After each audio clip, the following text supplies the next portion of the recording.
Hello and welcome to the Inside Social Work podcast, where we take a peek behind the scenes into different fields of social work, engage and inspire practitioners, translate research into practice, and encourage lifelong learning. I'm your host, Marie Vakakis. Thank you for listening, and I hope you enjoyed today's podcast episode. Welcome to episode 1 of the Inside Social Work podcast. My guest today is Olga. Olga has been a social worker for 31 years. She has worked in acute and rehabilitation settings with a clinical focus primarily in traumatic injuries and the impact of these on individuals and their families. As a national manager of social work services at Slater and Gordon lawyers, Olga established the first and currently only free social work service in a private law firm in Australia, which has been running for 10 years. Her clinical work focuses on addressing the long-term emotional and social impact of injury and illness in the compensation context. In conjunction with leading the social work team, Olga coordinates the highly regarded Slater and Gordon legal education program for social workers in Victoria and Western Australia, and she oversees the team's national e-newsletter, Social Work and the Law. As a small and unique service, it was important to Olga to maintain connections with her profession, and she's done this through active membership in a number of forums. Olga has been on the Branch Management Committee since 2014 and was Vice President from 2016 to 2017. She's also National Secretary of Oncology Social Work Australia, New Zealand, and a member of the Health Social Work Directors Group, the Traumatic Injury Social Work, the RMIT Social Work Program Advisory Committee, the Rural Social Work Action Practice Group, and the Specialist Support Professionals in Legal Setting. Here is my guest, Olga Guntras. Hello, Olga. Welcome to the Inside Social Work podcast. Thank you, Marie. So, Olga, do you want to tell me a little bit about yourself and your social work journey so far? Sure. I've been a social worker for just over 31 years. So I studied at Melbourne Uni back in the early 80s.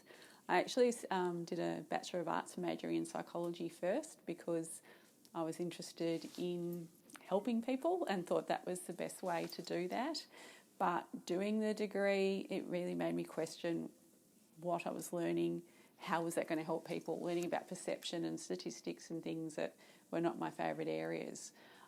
And then I discovered social work as an option, and that made a lot more sense to me, and really enjoyed the degree because I really liked the field placements and learning on the job how to be a social worker. I didn't think about any particular area that I wanted to specialise in. When I finished my degree, I went on the big overseas holiday, as often uni students do when they finish, and came back and saw a job for a locum at the Austin Hospital in the renal ward. And when I rang up about the job, I was turned off because they were talking about people dying. I thought, I can't handle that. But and so I didn't proceed with that. But then they rang me a couple of days later and said, we're really desperate, please, would you come? And that started my 21 years of working in hospitals.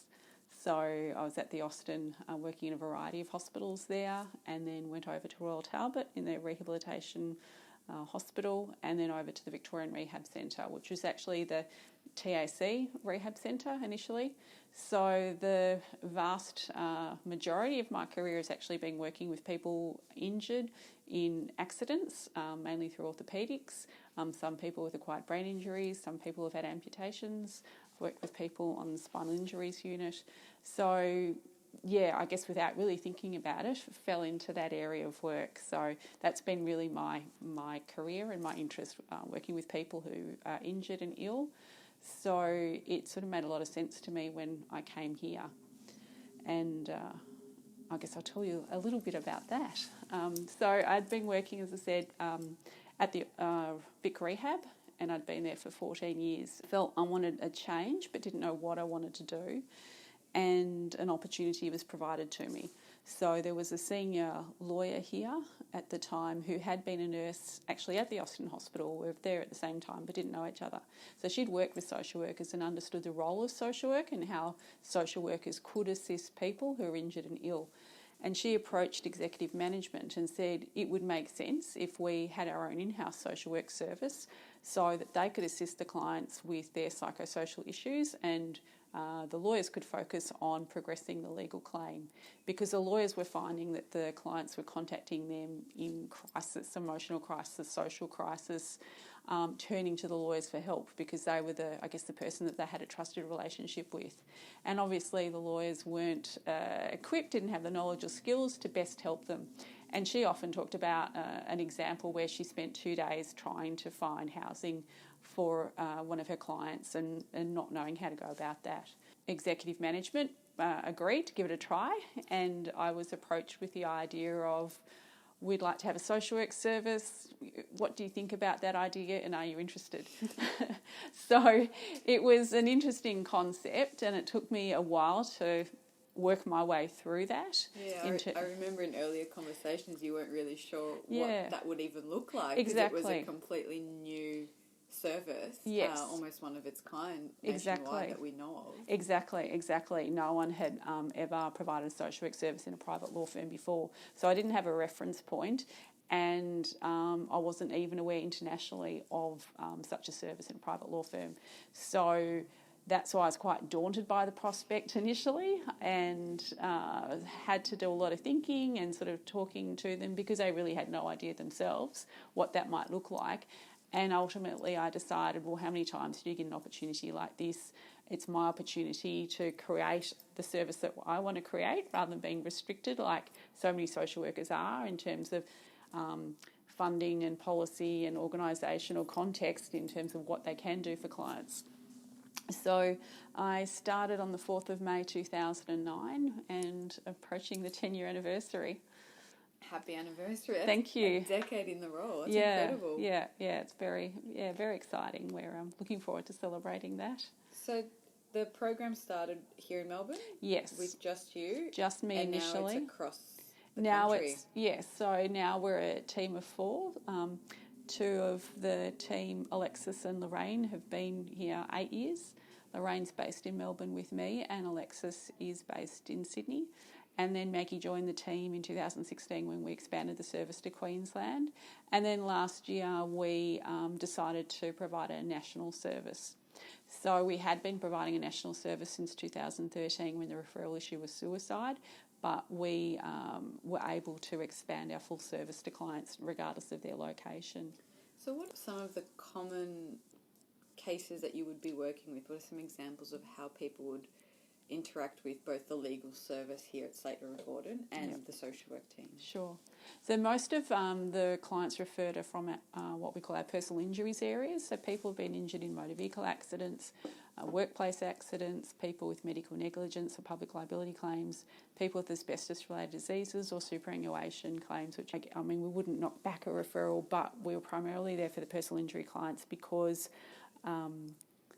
they here on a no-win, no-fee basis, so they are often financially compromised and didn't have ready access to other services that fee-paying clients might have. So not surprisingly, when someone is injured or chronically ill, a big issue is financial distress.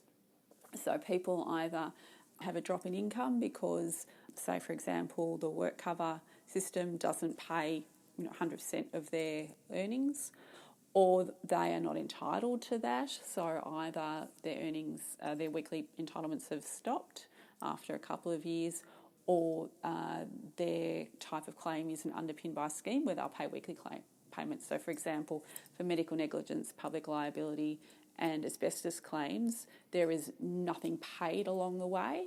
Unlike TAC claims and work cover claims, you have to wait to see if your claim is successful and get a lump sum payment, which will then retrospectively cover you. So people then have access to Centrelink, which, as we all know, is not comparable to a wage.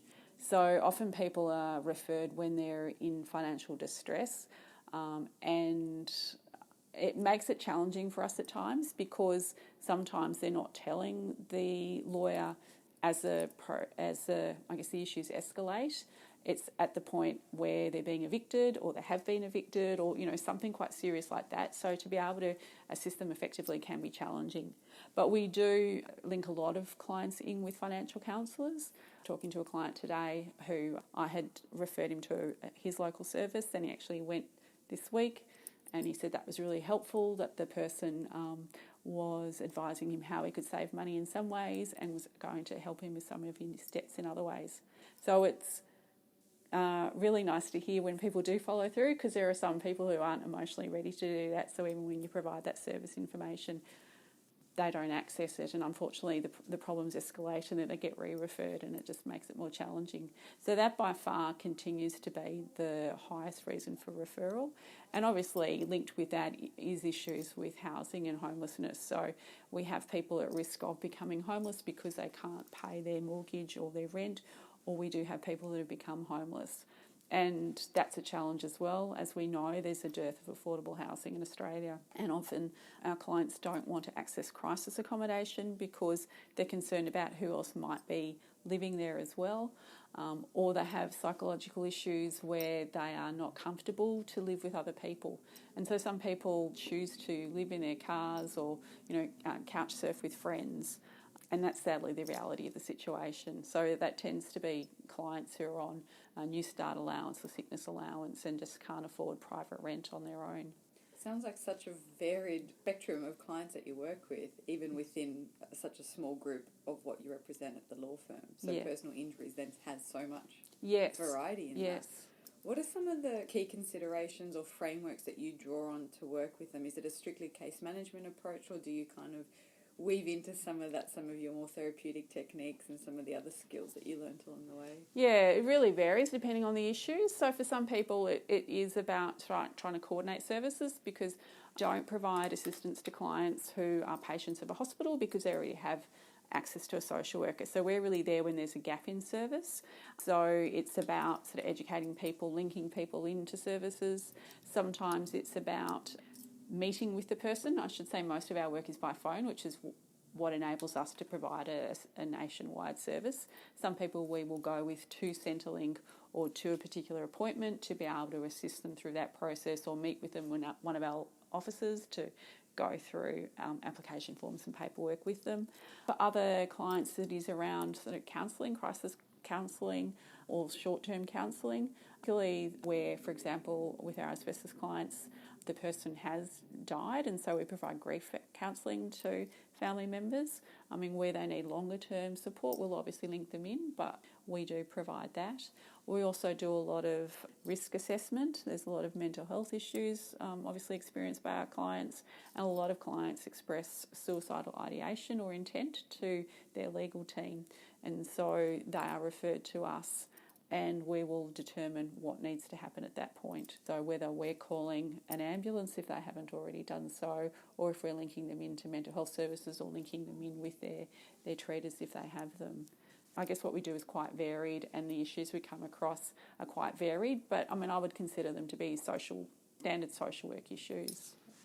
So considering such a huge variety of things that you do day to day, what are some of the supports that you tap into? So what are the kinds of professional development opportunities that you seek out, or the supervision that you receive? Like, how do you keep learning in such a varied environment that doesn't really have one specific client or one specific skill set and is almost like a lone ranger in a big legal team? When I first started, I was seeking external supervision, but my team of social workers were all extremely experienced. So I think the years of experience range from about 15 years upwards. So I use peer supervision with them, and I provide supervision to each of the team on a sort of regular basis. And we also work very openly, so I'm always available to them. They'll email me, they'll ring me, we'll talk about cases. We have a policy where if you have a suicide referral, then social worker needs to debrief with another social worker. In terms of PD opportunities, it's been wonderful here. Having worked in Vic Rehab, which is a private hospital, opportunities were very limited to leave the hospital to go to anything, let alone get financial approval, whereas here we're really encouraged to do that. And I think because the lawyers are required to do their own CPD and get points each year to remain registered, so even though we're not a registered profession, they do recognise the value of continuous CPD. So we go to social work conferences, we go to shops, we go to lots of different activities, and we're also linked into a number of practice groups and special interest groups. So, for example, I'm on the branch management committee of the ASW for Victoria and have been on that committee for a number of years. I am the National Secretary of Oncology Social Work Australia New Zealand and go to the conference each year. Coming up in November in Hobart, have a look at the Oswan's website. It's only $40 to join to be a member. Great, we can put that in the show notes. And yeah, I'm a member, as I said, of a number of practice groups. So that keeps me connected to fellow social workers. Lorraine and I are members of the Specialist Support Professionals in Legal Settings group, which we're obviously the only social workers from a private law firm, but the others work in areas such as women's legal, mental health, no more, which is for people who've been sexually abused. So they're working in different legal settings, some community legal settings. So I guess that's, how I continue my learning through that connection and through conferences and workshops. So yes, as I said, I feel very fortunate to be here from that perspective, definitely. That's wonderful. And the other thing that you do, which is how we met, was you deliver training. Yes. So I've been on the receiving end of one of those trainings, and I found it quite interesting because it was around privacy and confidentiality, the one I attended. Yeah. But you do run a number of other trainings relevant to social workers in all different settings. So you want to tell me a little bit more about what you've done in the past and what's coming up? Sure. So when I first started here, I thought I knew a lot, say for example, about TAC entitlements, a bit about work cover, and then when I attended some of the training that the lawyers provide to each other, I realised I had gaps in knowledge and I didn't even know what public liability law was. And it made me think about my patients and the entitlements they might have missed out on because of my ignorance. I felt sort of quite bad about that. So I made it my mission really to demystify the law to social workers through education. I developed our legal education program in 2010 and available nationally now. Has been endorsed by the ASW for a number of years. It's free education. The topics are our various personal injuries topics, because I think it's important for social workers to understand the entitlements that their clients or patients may have, as well as topics based on your own practice as a social worker. So as you mentioned, privacy and confidentiality, legal issues of capacity, and also documentation, writing reports for court and appearing in court. I often talk about, in terms of client entitlements, and I guess I call it a classic example of, I worked with a patient at Vic Rehab who was newly arrived to the country and unfortunately was severely injured in a motor vehicle accident a week into being in Australia. He was obviously unfamiliar with legal processes here, with lawyers, was wary of lawyers, as so many people are, unfortunately. And it took me about a year working with him, so that's how seriously injured he was, to convince him he needed to have a lawyer assisting him in terms of his TAC claim. He proudly one day said to me, I have a lawyer working with me, and the information he was giving me, that he said his lawyer was giving him, even I knew wasn't right. So I said, who is this lawyer? And he said, this is a person recommended to me by my community. It turned out to be an immigration lawyer, knew nothing about TAC legislation. And I guess that's a message that I give to people, that it's important that clients or people are seeking expert legal advice. So regardless of what the legal issue is, that they need to go to someone who has expertise in that area. So again, that's an important message for social workers, that because again, so many social workers continue to be wary of the law and wary of lawyers, that they'll say to their clients or their patients, just go to your local lawyer. Often that's not adequate and person could be missing out on getting the right advice on their entitlements because of that. So we provide free legal education across Victoria, New South Wales, ACT, Queensland and WA, where we have offices. It is education that we provide free of charge. It's obligation free, purely because we feel that that's important, that people understand legislation that impacts on their practice and impacts on their clients. That sounds like an incredible story of someone being referred to an immigration lawyer for pretty much a TAC claim for a road traffic accident. Yeah. What are some of the tips or the things that a social worker can consider, or any other allied health profession, when they're working with someone and they want to make those referrals?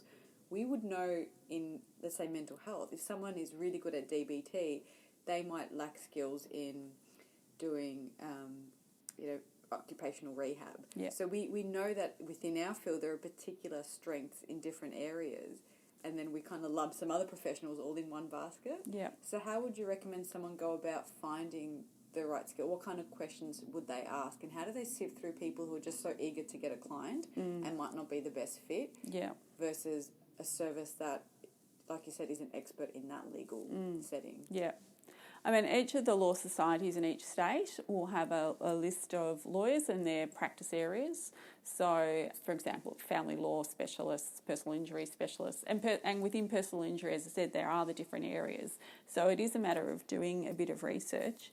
When I worked at the hospitals, if a lawyer was coming to see one of my patients, with the patient's consent, I would usually sit in on that appointment to hear what the lawyer had to say, so I was educating myself, but also to see what the lawyer was like with my patient, and that way got to, I guess, do my own assessment of who I thought was good and who wasn't.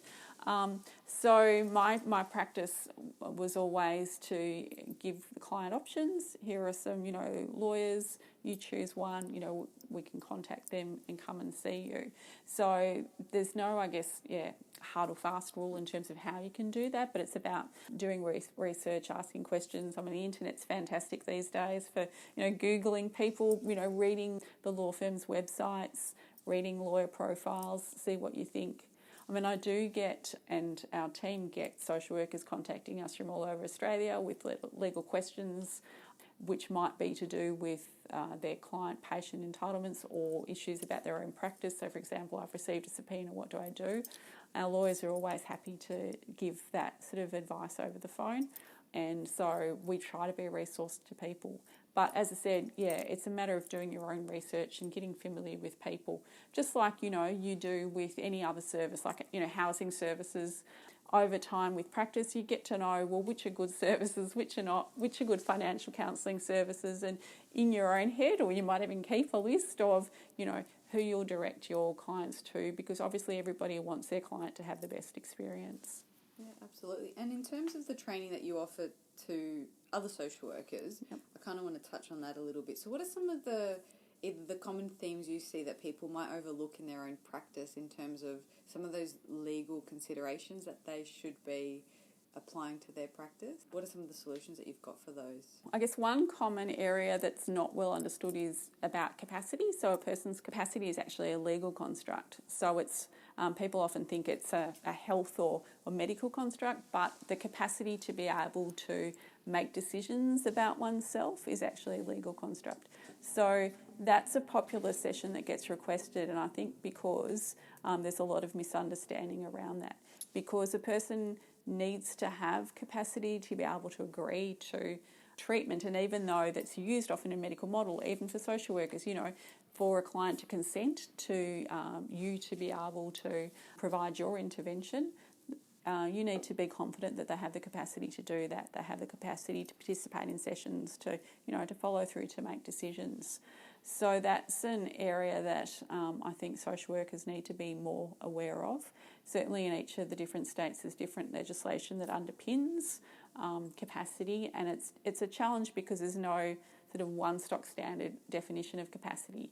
But the legislation in Victoria changed with the Medical Treatment Planning and Decisions Act 2016, which came in March last year, and it's actually a good guide for determining whether a person has capacity. And I think it's a good guide for social workers to refer to, as it gives a clear definition of what capacity is and how it can be determined. Because people often think, oh, well, a neuropsychologist is the one that assesses capacity. And in reality, and in the eyes of the law, there is not one profession that has that ability. So I've been having an interesting time recently with a current case where a client was injured in a motor vehicle accident and he has an acquired brain injury as a result. His wife witnessed the accident, so he didn't have legal capacity to give the lawyer instructions in relation to his claim, and his wife couldn't be appointed what they call his litigation guardian to give those legal instructions because she'd been a witness, so it would be a conflict of interest. So his adult daughter was appointed. Then he was awarded a lump sum payment, and because he didn't have an administrator appointed because of this conflict, the money was put into funds in court through the Supreme Court. So they look after people's compensation monies where they lack capacity as an adult or if they're a child, to protect them. There's often a conflict for people with funds in court because funds in court want to ensure the person's lump sum payment lasts for as long as possible.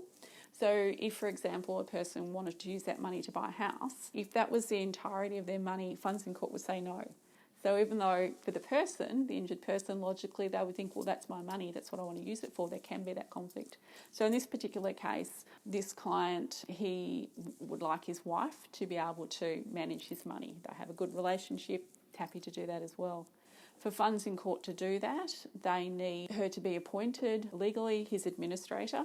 So I contacted the GP. The GP said, well, actually, no, I don't think he lacks capacity in terms of the VCAT definition of disability, so again, legislation. It's been a challenge then to get him to understand, well, if you're saying he doesn't lack capacity for that purpose, you need to write a brief letter to say, in your opinion, he has the capacity to sign a legal document. And he's been quite anxious about doing that because he's coming from a medical perspective in terms of, well, how can I assess the legal requirements for capacity to sign a legal document are quite different to capacity to make financial decisions, to make health decisions. So capacity, I think, is a very misunderstood area for a lot of people. I highly recommend people look into that. And as I said, if they look up the Medical Treatment Planning and Decisions Act 2016, the Victorian Act, regardless of what state they're in, I think they will find that a useful guide. Wonderful. I'll add a link to that in the show notes. The concept of capacity is a very interesting one. Do you ever have those moments where you're a little bit conflicted between the advocacy role of social work and some of the deeper roots that we have around promoting clients' best wishes, and when we look at capacity, that dignity of risk and how that fits in with the legal definition of capacity? Because that would have been very different, I assume, to hospital work, where sometimes you allow someone the dignity of risk if they've got the capacity to make that choice. Correct. To be discharged maybe when someone doesn't think they're ready, or yes. to go back to a particular activity that you think they might not be physically able to do, but that's what they want. Yeah. And especially when we look at disability, allowing people that autonomy to make some of those decisions, how does that fit in now with a very legal definition of capacity? Yes, it is challenging at times because the law is black and white.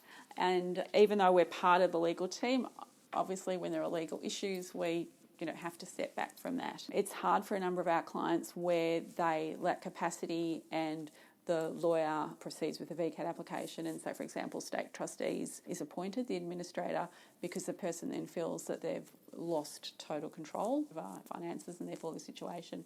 So that's often when they get referred to social work because they're frustrated, angry, they might be abusing state trustees. So it's about working with the client and sometimes the state trustees to try and come to, I guess, a common agreement and try and advocate for them to understand the client's perspective in terms of why getting X amount of money is important. I've certainly helped some clients with VCAT applications to get someone else appointed to be their administrator, so if there's someone suitable. So it is, challenging at times, but we try and sort of work within that, and we recognise our boundaries with that. In terms of some of the more personal growth qualities, so what are some of the things that you've learnt from being around lawyers? Like, my knowledge of lawyers is probably limited to a number of fully represented TV shows. But what have you taken from that, of a different style of working, a different way of thinking, and a different way of looking at things? Yeah. Are there any things that you kind of thought, actually, I could incorporate that into my own personal development? Certainly when I first started here, my friends were saying, so what are they really like? As if we were talking about aliens. Because unfortunately, you're right, most people, their perception of lawyers is from TV, is from films, and often that's American as well. So it's very different. I think particularly for personal injury law, I've come to see that to be able to work in that area of law, the lawyer actually needs to really care about their clients, care about them as people, because they work quite closely with them in terms of the amount of time. Claims can take anywhere from a year to 5 or 6 years in particular cases to resolve. They really need to understand the impact of what's happened to the client in terms of getting that evidence from them as well as from reports to be able to show what the damage or the injury is to claim the compensation.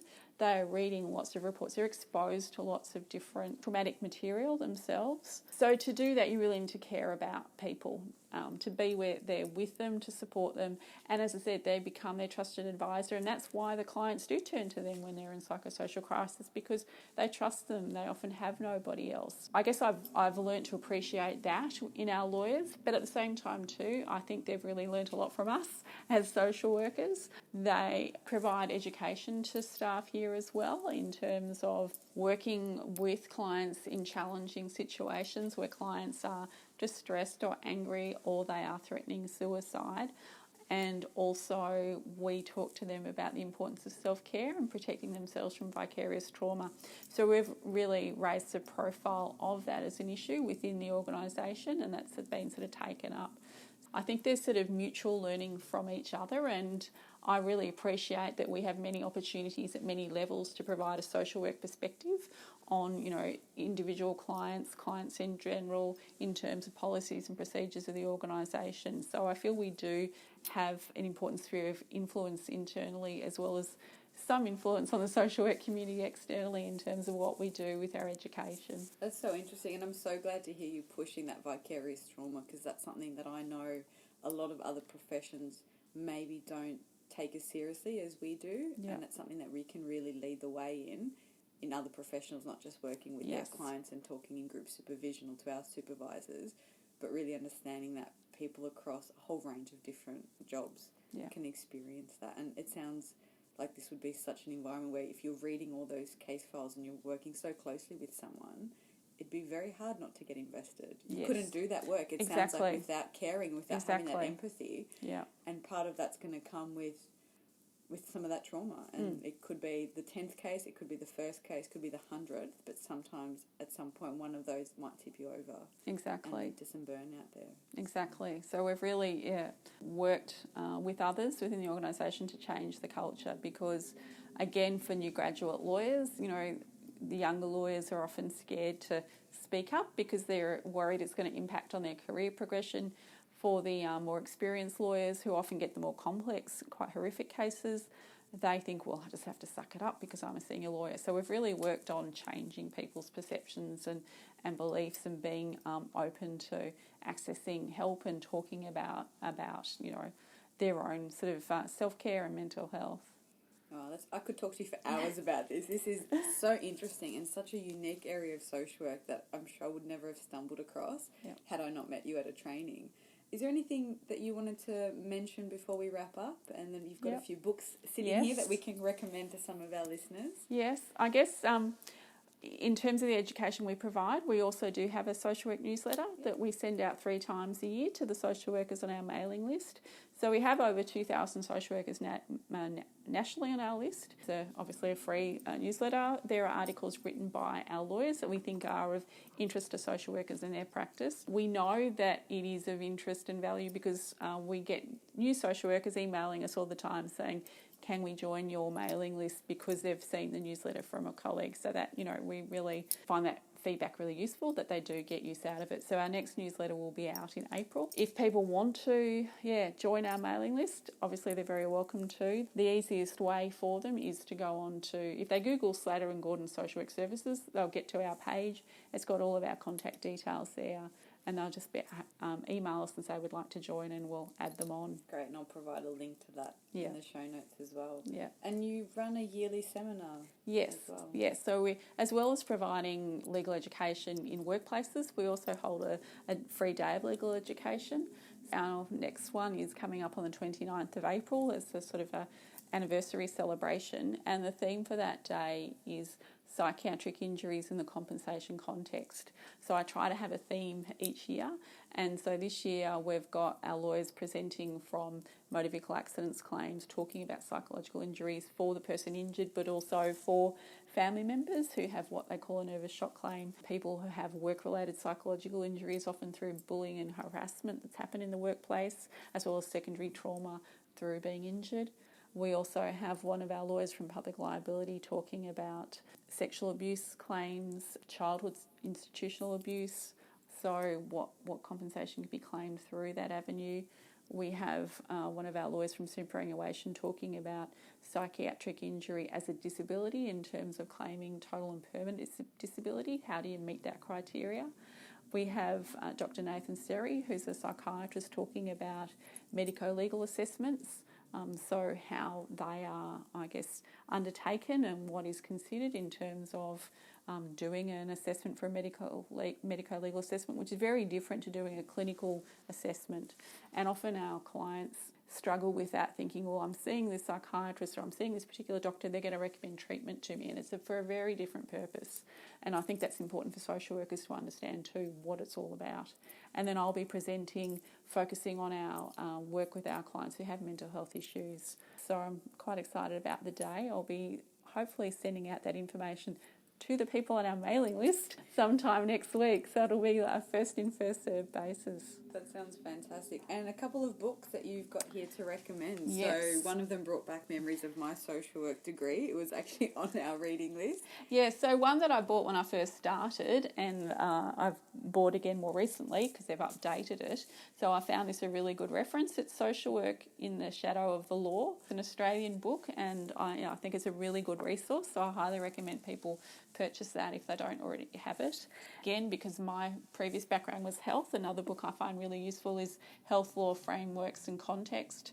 And again, it's an Australian book. So I think it's hard. There's no one particular go-to place in terms of a website because the law is so vast. They're two good reference books. What keeps you going? What's helped you stay on track and motivated? I think, definitely my social work team. We're a very cohesive, supportive team. Alexis, Maggie and Lorraine are fantastic to work with. I think that makes a big difference. Big shout out to those lovely ladies. They're great. I'm always telling them I'm not allowed to leave. So that makes a big difference. And I think just the opportunities that are provided here. Talking earlier about personal growth. So I've done things here that I've never done before in terms of public speaking, in terms of, what I've written, presenting at conferences, so many different opportunities that keeps me, I guess, stimulated and challenged.